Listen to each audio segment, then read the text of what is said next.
New details are emerging about the first year of Texas's school voucher program. We'll explain who received the vouchers and why critics still have questions today on the Texas Standard.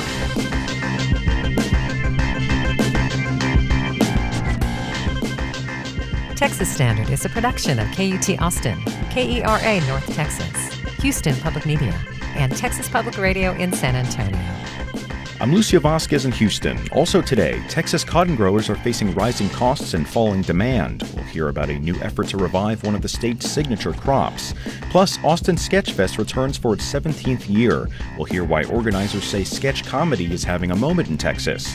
Also today, even after July's heavy rains, Jacob's Well still isn't flowing like it used to. We'll hear why the beloved Texas swimming hole remains closed. And it's Friday, so we'll wrap up the week with our Texas Politics Roundup. All those stories and more coming up today on the Texas Standard. No matter where you are, it's Texas Standard Time on the 7th day of August. So glad you can join us. I'm Lucio Vasquez, coming to you from the studios at Houston Public Media. On the show today, Texas cotton growers are looking for ways to revive demand as higher costs and synthetic fabrics continue to reshape the industry. And later, Austin Sketchfest is back in the capital city. We'll hear how performers are keeping the art of sketch comedy alive and thriving in Texas. But our top story today, the rollout of Texas's new school voucher program is entering a new phase. After months of applications and debate, the state has published its first snapshot of the students selected to receive education savings accounts. The numbers offer an early look at who's participating in the billion-dollar program, but they also leave some questions unanswered. For a closer look at what we know so far, we're joined by Lawrence Maurer, who covers education for the Houston Chronicle's Austin Bureau. Lawrence, welcome. Thanks for having me. So what are the key findings of this report? Well, like you mentioned, when legislators designed this system, they did prioritize a ranking system for children with disabilities and children from households basically, 200% below the poverty level, which for a family of four is about $66,000. And what the data shows is that, this is largely how the program is operating. About a quarter of these people who use the voucher are children with disabilities. About 80% of the recipients are below that 200% level. So that those are, indicating that the program is doing what, it was designed to do. There's some other things too, though, that we've noticed in the data. The one thing that really stands out is that a lot of parents were awarded a voucher but did not use it. And specifically, about 122,000 students were awarded a voucher, but only about 85,000 actually accepted them by the report's deadline, which was last week. That's about 30%. And, it's a number that is pretty surprising, frankly. And it's even surprised the comptroller's office. They say that the real number, there's still people who have time to accept their vouchers. So it's not like, there's still some people, the number could still go up. And they expect, the comptroller says they expect the number to be, around somebody in the 80th percentile of people actually taking up the voucher. But regardless, they were surprised by this number as well. And they plan on surveying parents about why they're not tapping into this. And what determines whether applicants actually get a voucher? Well, you have to qualify, for one thing. That's really the big thing. There's 4 tiers of people. The first tier is students with disabilities. Second tier is children who come from households below 200% of the federal poverty level. And then the next tier is 200 to 500% of the poverty level. And the fourth tier is basically people beyond that. But one thing that will get you in is if one of your siblings gets accepted. And I know you just mentioned that some students did not accept the vouchers after receiving them. Are there any running theories as to why that may be? There's a few. Nobody really knows why or what's going on, but there are a few major things that, that could be going on. Basically, when you get this voucher, you apply to a school, and you might not get into the school. Some of these schools have waiting lists. Also, the voucher might not cover the school's tuition. It could be that, you know, frankly, the process is a little confusing for some people. And that could be a reason. I mean, you got a July 31st deadline to accept the voucher. A number of those people, we don't know exactly who or what number, but a number of those people could have just missed the deadline.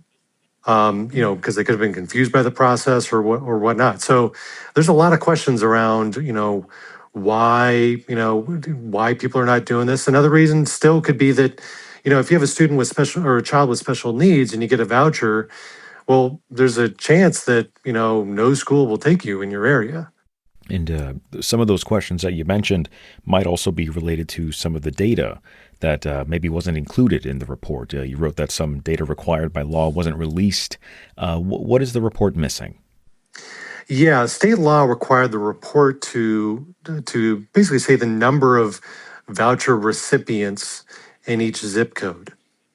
And that was not in the report. And the comptroller's office says it's not in the report for student privacy reasons. Basically, there's some zip codes where you're potentially only going to have a few people. There's also not any data for about 560 school districts in which basically fewer than 30 kids are participating in the program. But there's other major questions that people have about about this program, which is for example, how many kids, what's the percentage of kids who got homeschool vouchers versus private school vouchers? The homeschool vouchers about $2,000. And the other big question is, where were these kids coming from? Were they going to private school already? Were they going to public school? That's not addressed in this report. And the comptroller's office says it's not addressed because it's not required by law. Gotcha. Does this report maybe answer concerns from critics about the initiative? Well, it's kind of unclear, because the data doesn't include, things about one of the main criticisms, of course, was that, vouchers were just going to help kids who already were going to private school. It's just going to help them, pay for private school. And that's not addressed in this report because that data isn't in here. And again, it wasn't required to be in here, but it's not. There are the other concern was that there would be, kids who are from extremely well-off families getting this voucher money. I mean, that's how it works in Florida. Here, though, except for maybe just a few kids, all of the kids are making, the kids' parents are making less than 500% of the poverty level. So that seems to verify that, that this program is serving, children from, poorer households. Lawrence Maurer covers education for the Houston Chronicle's Austin Bureau. Lawrence, thanks for joining us. Thank you.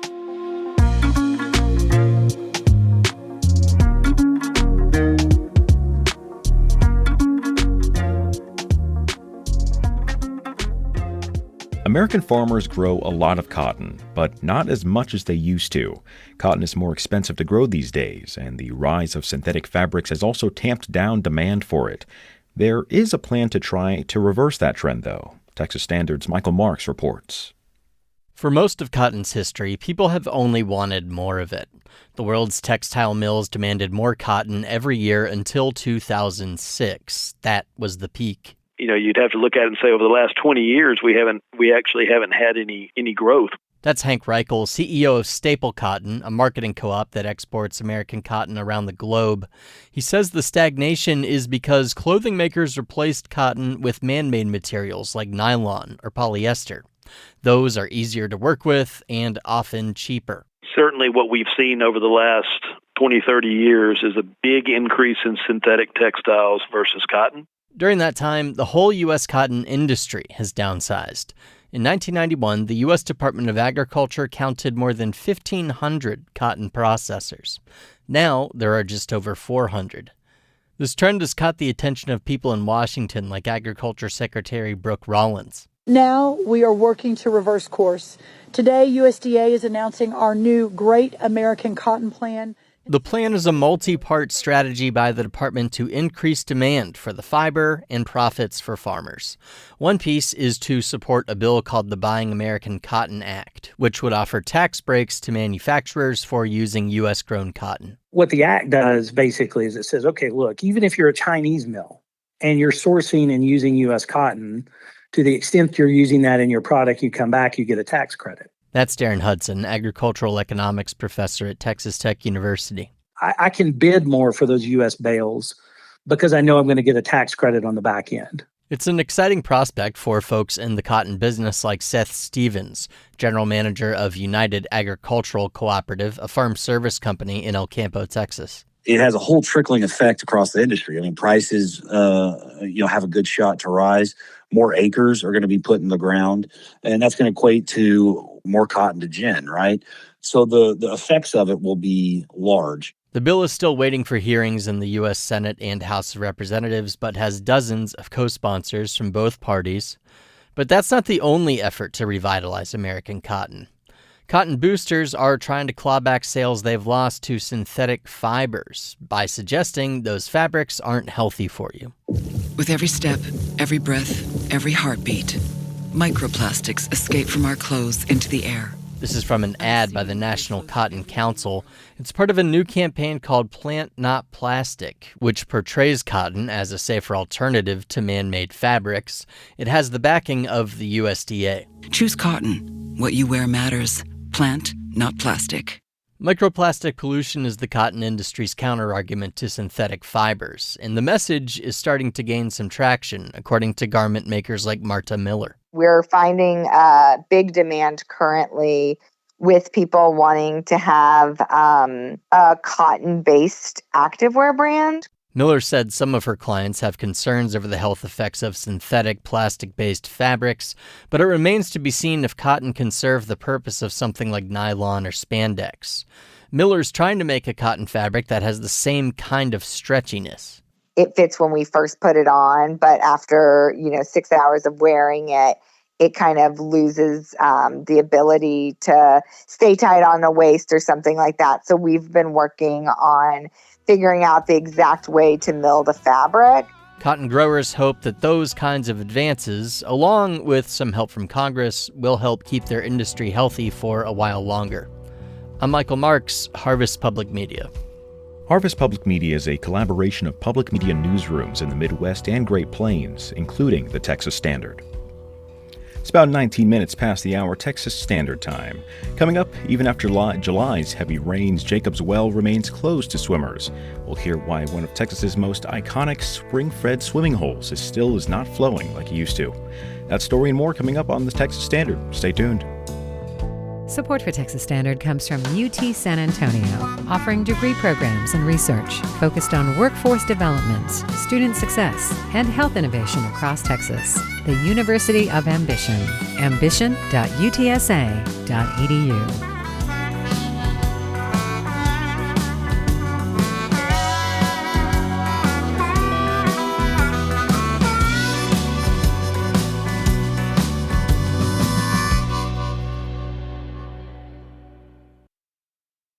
This is the Texas Standard. I'm Lucio Vasquez. Leaders at CPS Energy are pushing back against Governor Greg Abbott over his claims that private competition would lower energy bills in the San Antonio region. Texas Public Radio's David Martin Davies has more.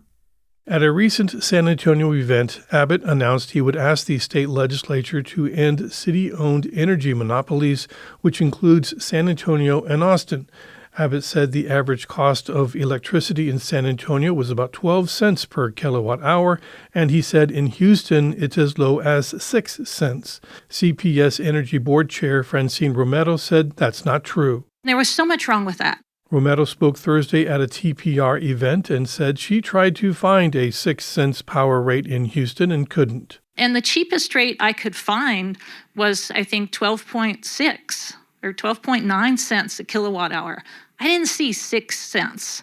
And even if you could find that, it has all kinds of strings attached. Interim president and CEO for CPS Energy, Frank Almada, said if the San Antonio energy market was privatized, then the profits would no longer go into the city's budget to pay for essential services like parks and libraries. $500 million is a big budget hole to fill if those dollars instead were going to other parts of the state or country or globe. It would be up to the state legislature to pass a bill to privatize the San Antonio and Austin energy markets in the 2027 legislative session.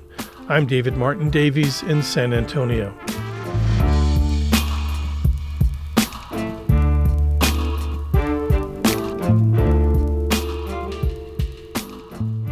And you're listening to the Texas Standard.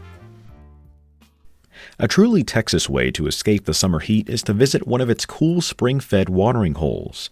Way out west, there's Balmorhea State Park, and then clustered around central Texas, there's Barton Springs in Austin, Landa Park in New Braunfels, and Hancock Springs in Lampasas. Jacob's Well in Wimberley might win the award for the most stunning watering hole, but it's been closed to swimming for the past 4 summers. And even with the rain that caused devastating flooding in July, the flow isn't back up to normal. The Texas Standard's Laura Rice has this deep dive. Jacob's Well is an earthly wonder so beautiful that it looks almost otherworldly. Crystal clear water with bright green algae in what appears to be a bottomless hole in the limestone. When it's clear like this, you can look down and you can see about 25 feet down.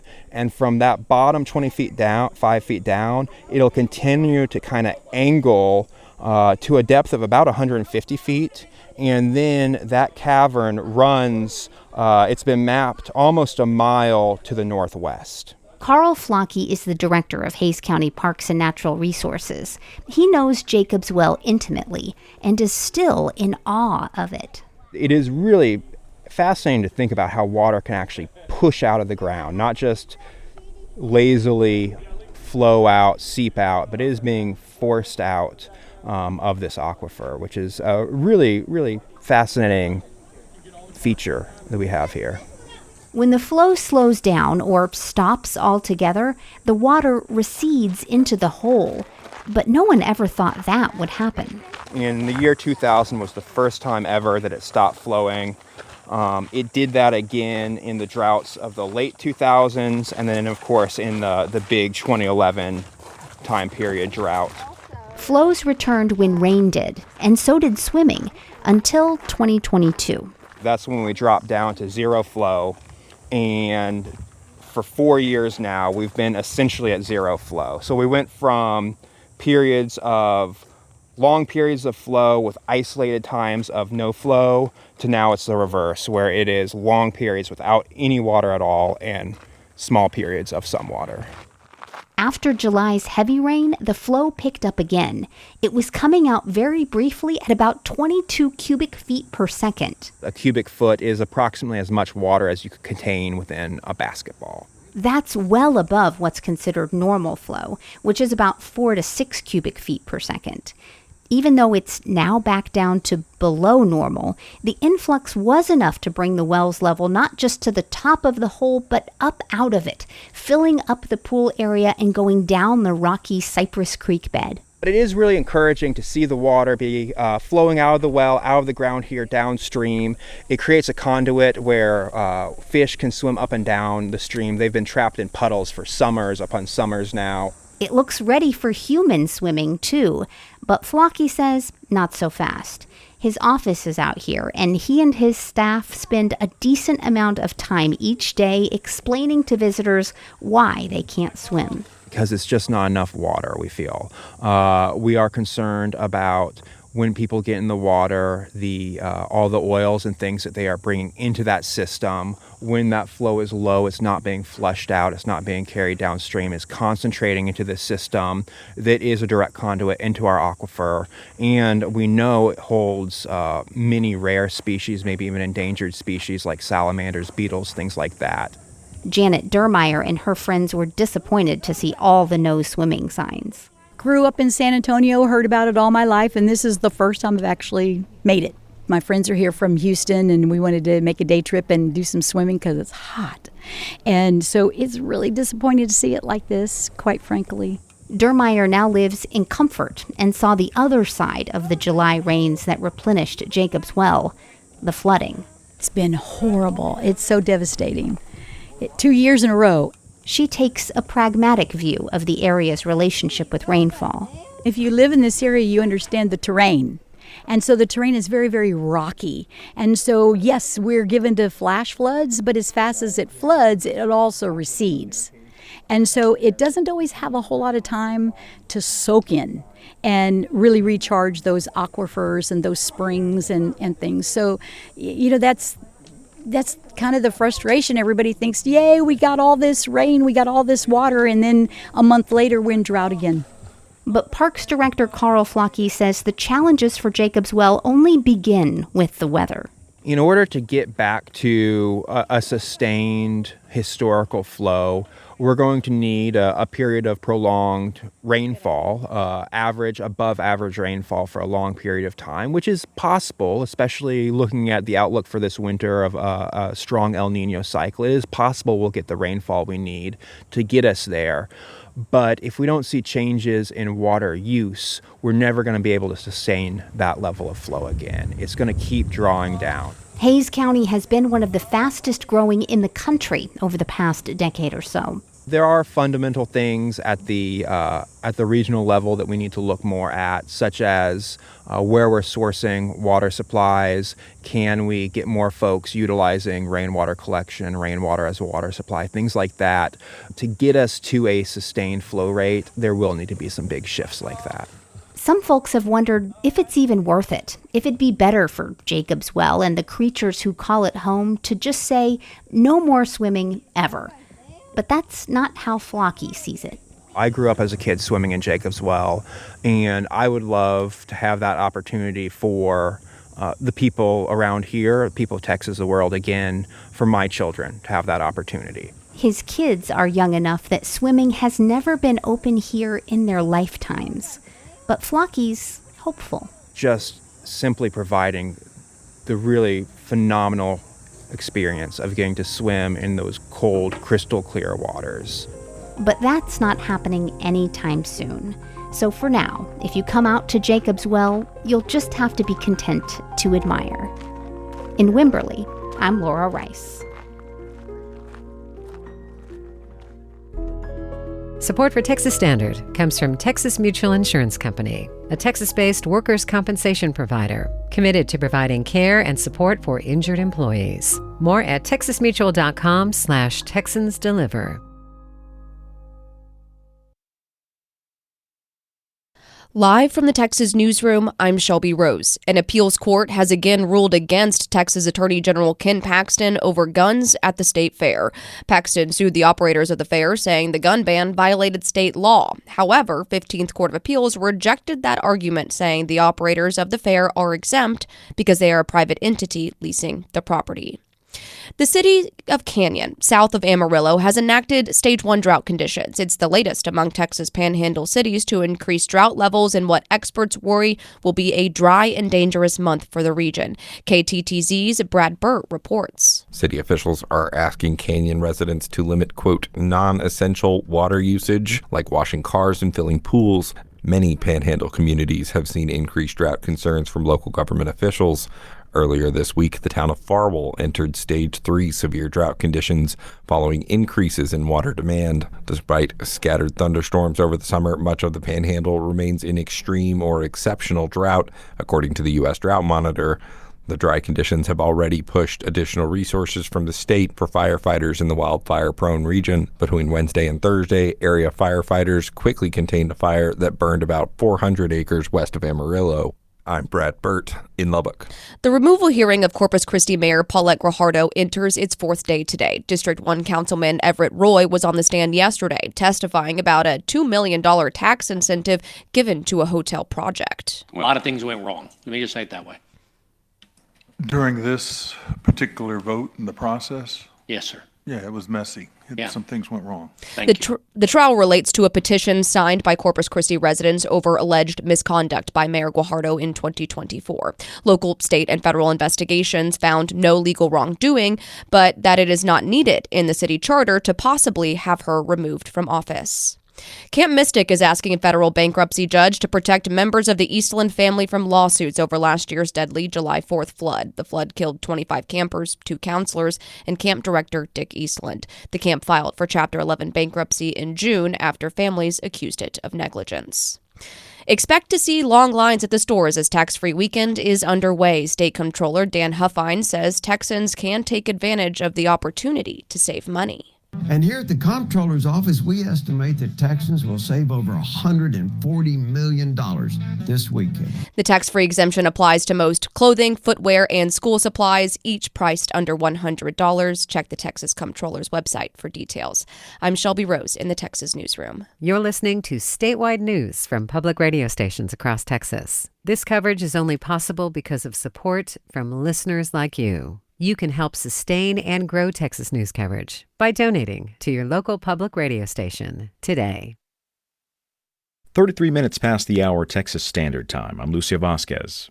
Summer is a great time for kids to take a break from homework, tests, and projects, and a lot of parents look forward to the break, but they also find themselves looking for ways to make the most of that time. As KACU's Allison Diaz reports, some of them find what they're looking for at a local performing arts studio.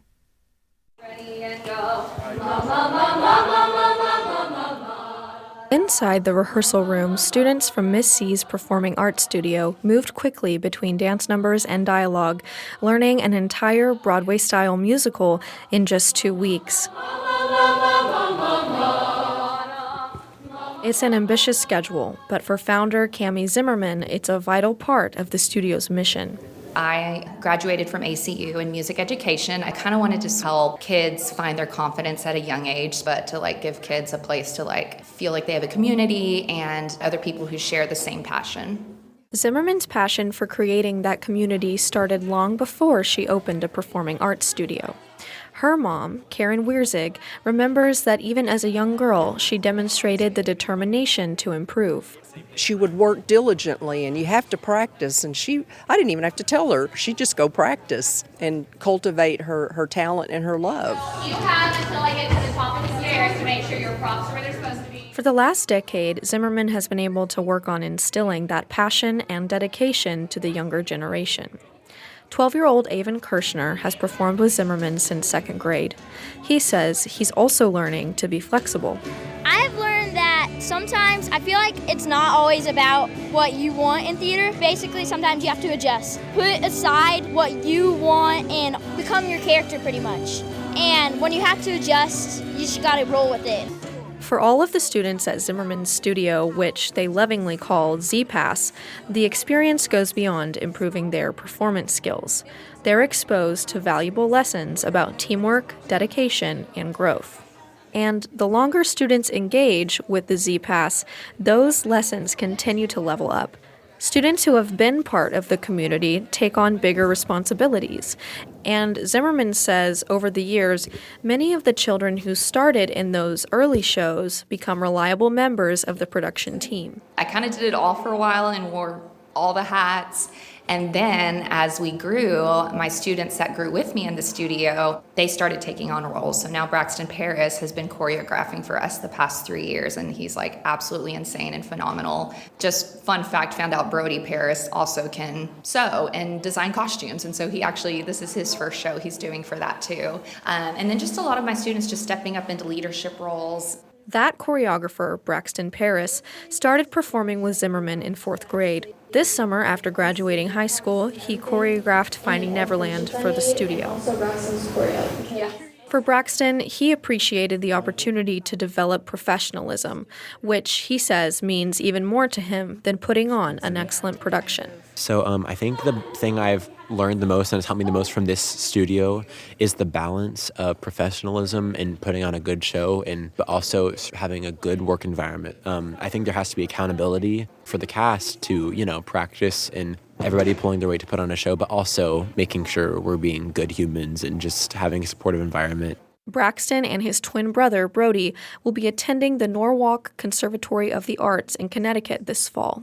Brody, who played the lead in this musical as J.M. Barrie, says the expectations set by Miss C's studio prepared him for a conservatory long before he ever auditioned. no matter what the ages are for the kids, if you give them difficult things and hold them to a standard that is like what you want, they will rise to the occasion if they have the passion, the level of professionalism. And that really, truly has prepared me so much. The audience can enjoy the high level of excellence the studio produces on the stage. And even the experts who help out backstage recognize that the hard work and high expectations create top-level shows. Josh Hervey is the production and backstage coordinator for 83 Entertainment in Abilene. After nearly a decade of working alongside Zimmerman, Hervey says the studio consistently delivers standout performances. I've always considered them one of the best in Abilene, even though it's all younger people. But what I found is true. I was so amazed. The 2 weeks of rehearsals wrapped up with a weekend of performances of Finding Neverland, and it marked another milestone for the studio, which celebrated the seniors who were among the company's first performers.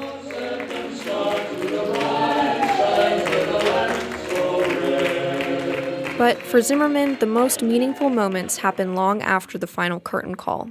She loves having the chance to help young people discover their confidence, their creativity, and their ability to succeed. It was clear when the cast gathered before a recent performance that this lesson has landed with senior Amaya Myers. I just realized how much that theater has helped me find my confidence and so yeah, I love you guys. And Cammie Zimmerman will continue to cheer their success no matter how far away the stage is where they're performing, with the passion and dedication they learned from her. I'm Allison Diaz in Abilene.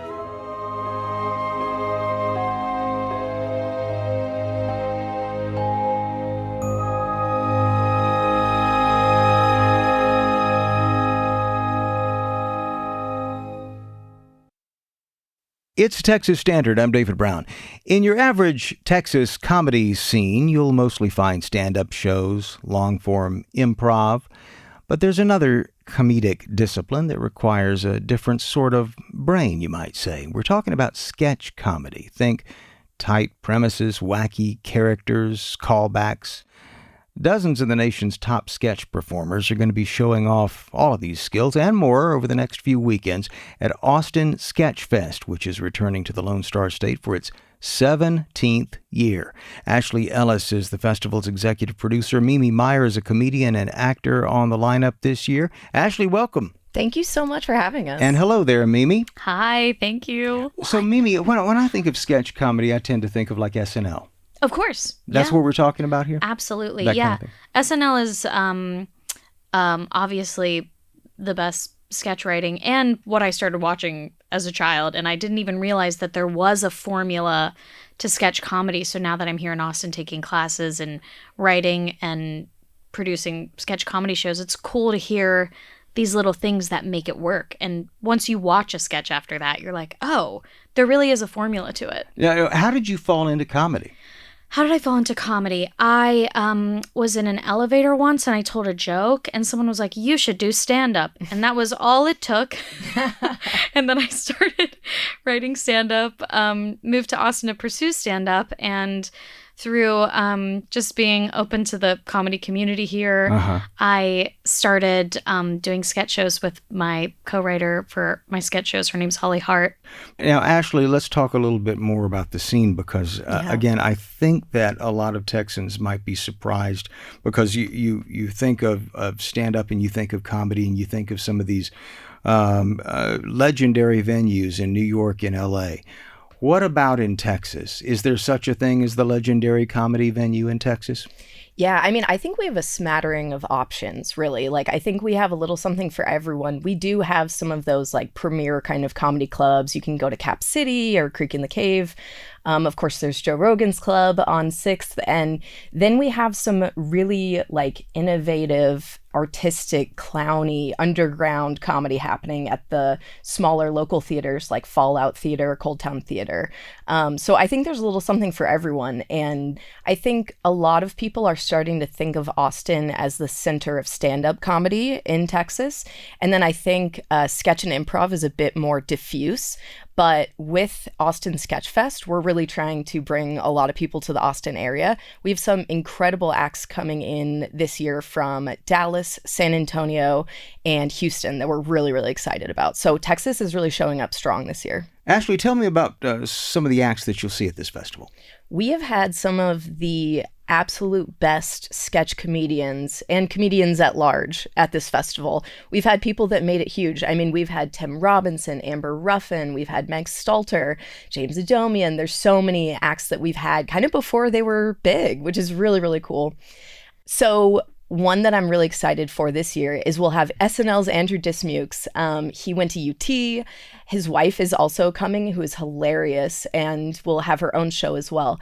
And yeah, we're so excited to have an active SNL cast member. I'm going to have to try really hard not to be a fangirl when I meet him. But yeah, it's so cool to have kind of a hometown hero come and join us on this show. Mimi, can you give us a sneak peek as to what you're going to be doing at the festival? Absolutely. I'm going to be doing my solo show, which is called Me ?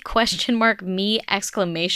Because my name is Mimi. Mm-hmm. You get it? That's the type of comedy you can expect from my show. But no, I'm really inspired by, I love Kat Cohen. I love, a little bit of stand-up and character mix in with song. So I'm doing some musical comedy along with kind of this essentially like an old Hollywood character telling her story, but she doesn't realize she's not famous, which is kind of me as a person. Mimi has a song that I sing to myself like at least once a week getting out of the shower about being 1800s hot. Oh yeah, my song 1600s or hot. 1600s. It's like I saw all these old paintings and I was like, those women are kind of pale and lumpy, and I was like, that's so me. Yeah, those are some of the songs you'll hear in my show. Mimi, you've built a following online making skits and social media content, that sort of thing. And I know a lot of comedians who don't like this aspect of being an entertainer because it's almost a different skill set than live performance. You feel like social media is more of an opportunity or a burden for you? Well, unfortunately, it's one of those games I have to play, and sounds like a burden. Well, I love live performing, but a lot of the clubs, if they want to book you, they want to see that you have a social media following, and I could complain about it and be upset and it's wish part of that promotion. It's part of promotion. And recently I've had a change of heart where I've started posting some of my songs, a lot of my sketch comedy work that I've done in the past, and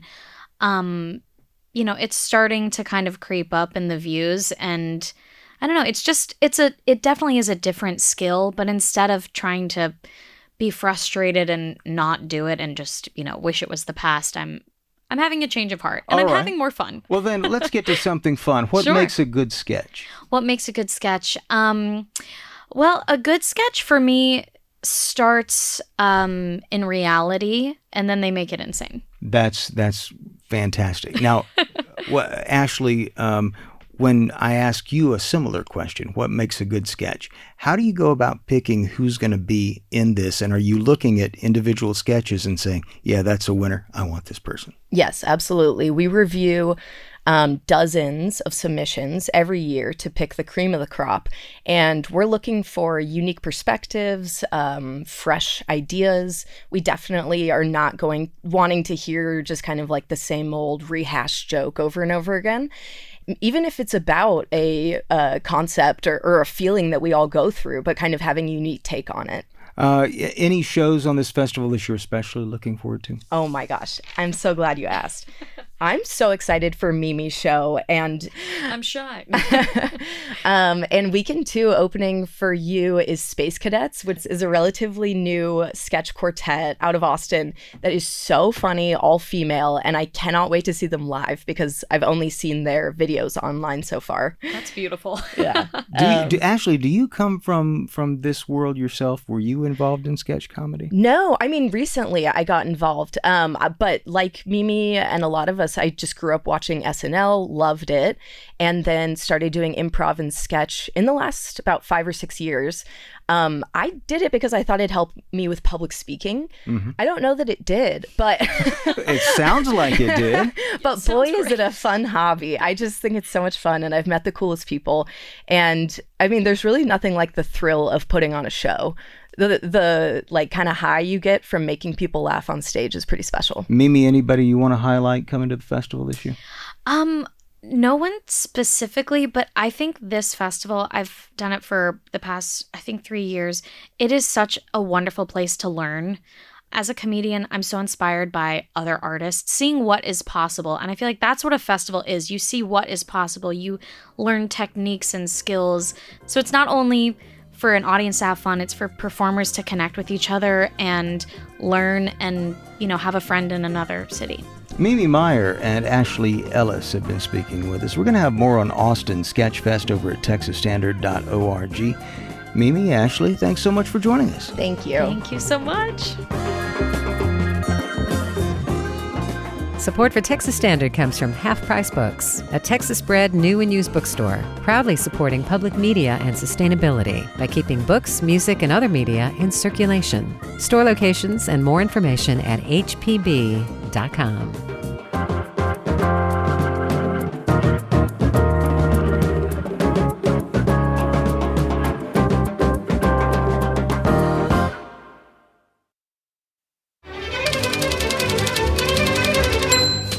Hi, my name is Courtney Cook with Typewriter Rodeo. We type on-the-spot poems on vintage typewriters. This is a poem inspired by Texas heat. Thinking in July. An idea catches. A creative formation. Conceptually, I think of contours, colors, perhaps materials, and time. All disappear in the afternoon of July when my body reminds me of limits. 100 degrees is for no one, save the baby rattlesnake slumbering beneath the metal chair in my garden. The audacity to disturb her sleep arrives accidentally. Owning responsibility, I'm so sorry, I whisper, hoping she'll drift again. Then I wonder, do baby rattlesnakes even dream? And what of, if so? Do I dream when the world is on fire? The audacity. This is Courtney Cook with Typewriter Rodeo, and you're on Texas Standard Time. You can catch the Typewriter Rodeo every Friday here on the Standard and on our Instagram page. Got a suggestion for a custom poem? Send it over and you might just hear it on the radio. But now, time for the week that was in Texas politics. Jasper Scherer is politics editor for the Texas Tribune. Jasper, welcome back. Yeah, thanks for having me. So this week, a group of professors and a faculty group asked a federal judge to block the Texas A&M University system's restrictions on teaching about race, gender, and sexuality. What do we know about this lawsuit?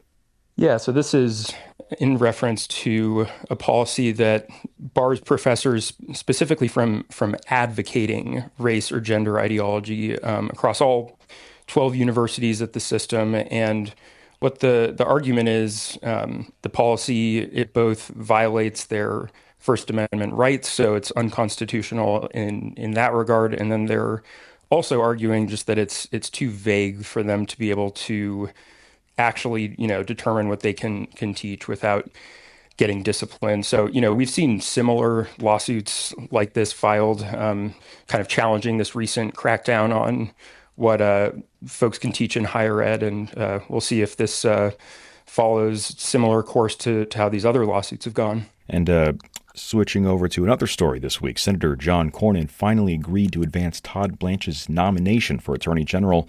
Blanche used to be President Trump's personal attorney, and Cornyn opposed the nomination at first. Why did he finally give in?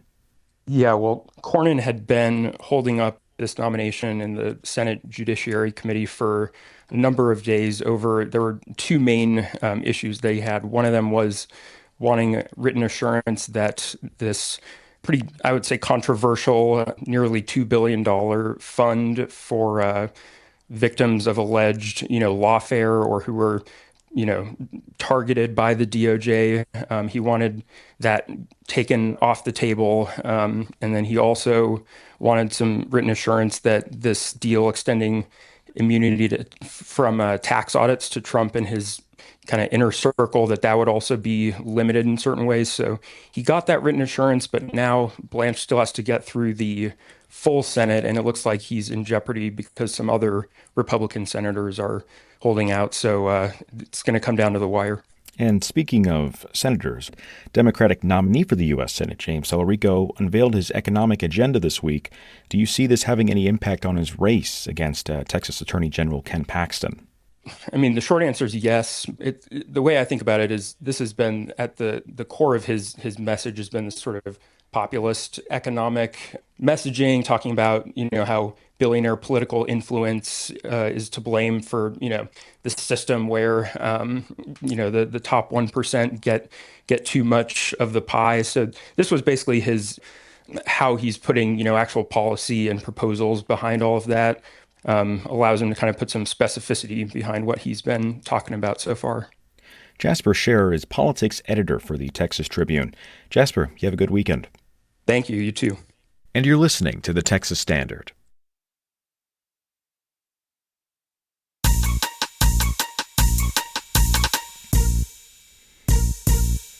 Here's our audience and engagement editor, Wells Dunbar, with the Talk of Texas. What's your message for the teachers of Texas?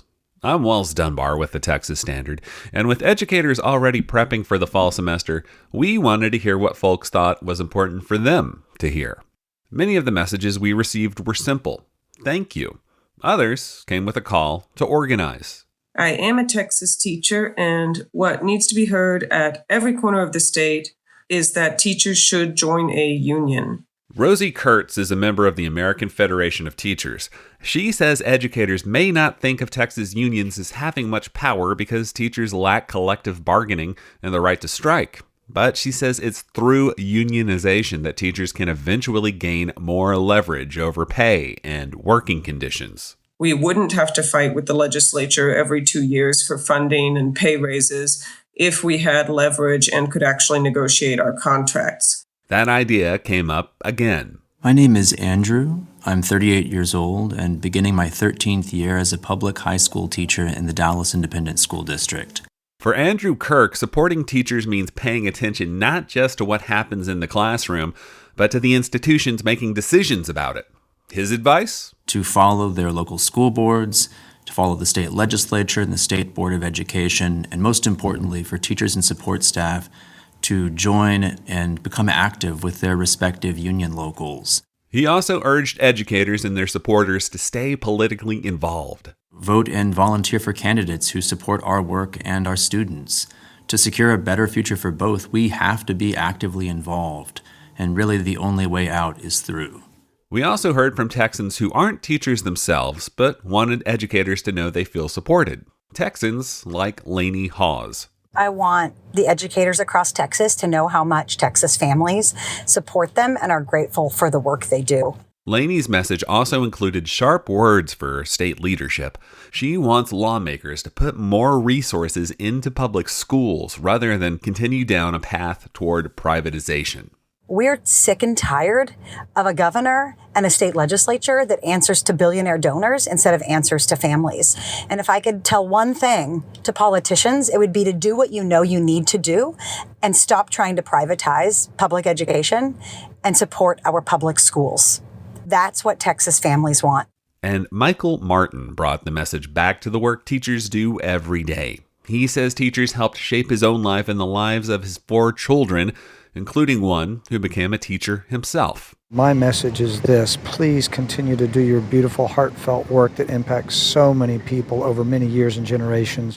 Online, hundreds more folks echoed that appreciation, along with some practical advice. Smile when your students walk in the door, make friends with the custodians and campus secretary, and don't forget to take care of yourself too. Because for all the debate over what teachers need, a lot of Texans wanted to make sure they heard this much clearly. You matter, and so does the work you do. I'm Wells Dunbar, and this is the Talk of Texas. And folks, we're out of time for today's show. Go to texasstandard.org to keep up with the news online. Lucia Vasquez, wishing you the very best from Houston. Philanthropic support for Texas Standard comes from Casey and Scott O'Hare, the Winkler Family Foundation, Lynn Dobson and Greg Waldridge, Adrian Killam, and the George Huntington family. Would your company or organization like to be a sponsor as well? Contact your local station for opportunities within your community. For statewide sponsorships, visit TexasPublicMediaNetwork.com.